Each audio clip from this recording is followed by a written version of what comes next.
খুব সহজেই বাড়িতে তোমরা এইভাবে গ্যাসের ওভেনে chocolate black forest cake ready করে নিতে পারবে। তার জন্য নিয়ে নিতে হবে ময়দা, পাউডার সুগার, দুধ, half cup refined oil, baking soda, chocolate essence আর বেকিং পাউডার, কোকো পাউডার, আর লাগবে 4টে ডিম। এখানে আমি 2টো ডিম রেখেছিলাম, বাট 4টে ডিম লাগবে। তো এই সমস্ত ইনগ্রিডিয়েন্টসগুলো কেকের জন্য লাগবে। তো চলো স্টার্ট করা যাক। আমি 4টে ডিমকে ভালোভাবে ভেঙে নিয়েছিলাম, আর 4টে ডিমের সাথে নিয়ে নেব পাউডার সুগার। সেটাকে ভালো করে ব্লেন্ডারের সাহায্যে বিট করে নিতে হবে।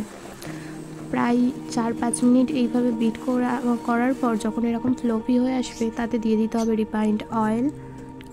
রিফাইন্ড অয়েলটা দিয়ে আবার ব্লেন্ডারের সাহায্যে ভালো করে ব্লেন্ড করে নেওয়ার পর দিয়ে দিতে হবে হাফ কাপ দুধ। ওটা দিয়ে আবার ব্লেন্ড করে নিতে হবে। দেন একটা ছাঁকুনিতে দিয়ে দেবো ময়দা অল্প অল্প করে, আর দিয়ে দেবো বেকিং পাউডার, বেকিং সোডা।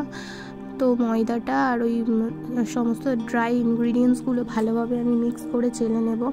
চালার পর ভালো করে ব্যাটারটা আমি মিক্স করে নেব। তো ভালোভাবে মিক্স করতে হবে, আর তাতে দিয়ে দেবো কিছুটা এসেন্স, ওই 1 টেবিল স্পুন মতন দিলেই হবে। দিয়ে ভালো করে ব্যাটারটা এরকমভাবে আমি স্প্যাচুলার সাহায্যে মিক্স করে নেব। আর কেকের স্ট্রাকচারটা ঠিক এরকম হবে ব্যাটারটা। যেহেতু আমার কাছে কোনো বাটার পেপার নেই, তো আমি নিউজ পেপারটাই গোল করে রাউন্ড শেপ করে তাতে আমি ব্যাটারটা মোল্ডেতে ঢেলে নিলাম। তো ব্যাটারের স্ট্রাকচারটা এরকম হবে, আর কোনো রকম যাতে বাবলস না থাকে। তো কেকটা তো আমি গ্যাসের ওভেনেই বসিয়েছিলাম, তার জন্য আমি একটা হাঁড়ি বসিয়ে হাঁড়িটা একটু প্রিহিট করে তার ভিতরে একটা স্ট্যান্ড দিয়ে দিয়েছিলাম, যাতে মোল্ডটা ভালোভাবে বসানো যায়। তো চলো 40 মিনিট পর দেখা যাক কতটা হিট হয়েছে। তো কেকটা আমার কতটা হয়েছে বুঝতেই পারছো, কতটা স্পঞ্জটা ফুলেছে। আর দেখো ঠিক এরকম এসেছে কেকের শেপটা। তো যতটা কেকটা স্পঞ্জি ভাব হবে ততটাই কিন্তু সফট হবে। আর কেকটা দেখতে পাচ্ছ দেখে যে কতটা সফট হয়েছে কেকটা। তো আমি এরকমভাবে রাউন্ড করে কেকটাকে 4টে লেয়ারে কেটে নিয়েছিলাম। তো যেহেতু 4টে স্লাইস করেছিলাম, কেকটা অনেকটাই উঁচু হয়েছিল আমার। এরকমভাবে তোমরা কেটে নেবে কেকটা। দেন আমি ক্রিমটা বিট করে নিই। চলো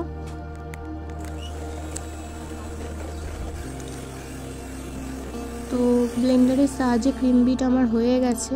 আমি ক্রিমটা দিয়ে এখানে একটু ডেকোরেশন করে নিতে হবে।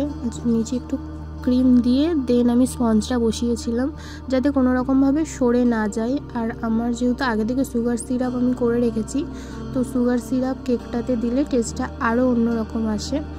তো সুগার সিরাপ দিয়ে তার উপরে এরকম লেয়ার করে করে স্পঞ্জটা করে নিয়েছিলাম। কেকের স্পঞ্জটা খুবই ভালো হয়েছিল।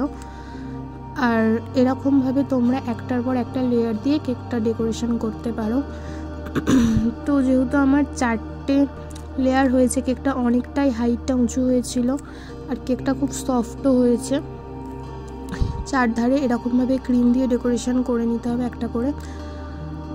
তো আমার কেকের মোটামুটি রেডি হাফ।